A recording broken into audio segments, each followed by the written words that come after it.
वक्फ bill में संशोधन को लेकर जहां पूरे देश में चर्चा चल रही है, वहीं विपक्ष संशोधन के नाम पर तुष्टीकरण कर रहा है। मुस्लिम कम्युनिटी के नेता सड़कों पर है। ऐसे में केरल से कुछ ऐसी खबर आ रही है जिसे सुनकर आप भी हो जाएंगे हैरान। मुस्लिम बहुल राज्य केरल से वक्फ बिल में संशोधन को लेकर बड़ा अपडेट आया है। संसद से लेकर सड़क तक जब इस मामले में बहस दिन प्रतिदिन बढ़ रही है, ऐसे में हिंदू पक्ष के अलावा वक्फ बिल के समर्थन में केरल की एक क्रिश्चियन कैथोलिक काउंसिल भी सामने आ गई है। आपको बता दें, केरला कैथोलिक बिशप्स काउंसिल ने वक्फ बिल को समर्थन दिया है और सांसदों से बिल के पक्ष में वोट देने की अपील की है। काउंसिल ने वक्फ संशोधन विधेयक 2024 को समर्थन देते हुए राज्य के सांसदों से आग्रह किया है कि जब विधेयक चर्चा के लिए पेश किया जाए तो इसके पक्ष में ही मतदान करें।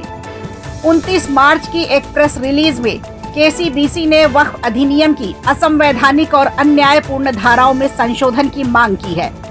अब आप भी सोच रहे होंगे, भला हिंदुओं के अलावा वक्फ से कौन है परेशान। दरअसल केरल राज्य वक्फ बोर्ड ने मुन्नबम में लगभग 404 एकड़ भूमि पर दावा किया है, जहां 600 से अधिक परिवार बसे हुए हैं। इनमें से अधिकांश लैटिन कैथोलिक समुदाय के ईसाई और पिछड़े वर्ग के हिंदू हैं, जो दशकों से इस भूमि पर रह रहे हैं और उन्होंने इसे फारूक कॉलेज से कानूनी रूप से खरीदा था और फारूक कॉलेज ने इस बात की पुष्टि की है उसे ये भूमि दान में मिली थी, जिसे बाद में उसे बेच दिया गया। बावजूद इसके वक्फ बोर्ड मौजूदा कानूनों का हवाला देते हुए इस भूमि पर अपना दावा कर रहा है। केसीबीसी का मानना है कि ऐसे कानूनों में संशोधन कर न्याय संगत लैंड ओनरशिप को सुरक्षित करना आवश्यक है। गौर करने वाली बात यह है कि 600 ज्यादा परिवार इस वक्फ से परेशान हैं। अब अगर एक आकलन लगाया जाए तो कम से कम 600 परिवारों में 1200 से ज्यादा लोग होंगे। अब अगर वक्फ इन संपत्तियों पर कब्जा कर लेती है तो इन्हें आवास की दिक्कतें झेलनी पड़ेंगी। लेकिन हैरानी की बात यह है कि विपक्ष के नेता वक्फ संशोधन बिल के खिलाफ है।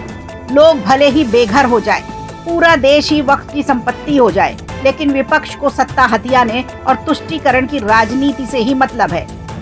गृह मंत्री अमित शाह ने लोकसभा में घोषणा की थी कि सरकार मौजूदा बजट सत्र के दौरान वक्फ संशोधन विधेयक बिल पेश करेगी। इस विधेयक के अंतर्गत जमीन से जुड़े विवादों को सुलझाने का अधिकार केवल न्यायालयों को दिया जाएगा, जिससे पारदर्शिता सुनिश्चित हो सके। इस विधेयक का देश भर में मुस्लिम संगठनों द्वारा विरोध किया जा रहा है।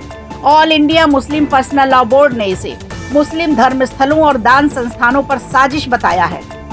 हाल ही में all India Muslim personal law board के आह्वान पर देश भर में मुसलमानों ने रमजान के अंतिम शुक्रवार को काले पट्टी बांधकर विरोध जताया। इसके पहले भी केंद्रीय अल्पसंख्यक मामलों के मंत्री किरण रिजिजू ने कहा था कि वक्फ संशोधन विधेयक पर एनडीए के 2 प्रमुख सहयोगियों का पूरा समर्थन प्राप्त है। इस कानून के लिए हजारों मुसलमानों, विशेषकर महिलाओं से भी समर्थन मिला है। कुछ मुस्लिम सांसद भी समर्थन में हैं। विपक्षी नेताओं ने विधेयक के खिलाफ बिहार के मुख्यमंत्री नीतीश कुमार और आंध्र प्रदेश के मुख्यमंत्री एन चंद्रबाबू नायडू को लामबंद करने की पूरी कोशिश की थी, लेकिन उन्हें सफलता नहीं मिली। अब केरल से आई इस खबर से विपक्षी जरूर तिलमिला रहे होंगे। अब देखना होगा क्या वक्फ बिल पास होगा या चढ़ जाएगा फिर तुष्टीकरण की भेंट। वीडियो अच्छा लगा हो तो लाइक कीजिए, शेयर कीजिए और कमेंट बॉक्स में हमें जरूर बताइए।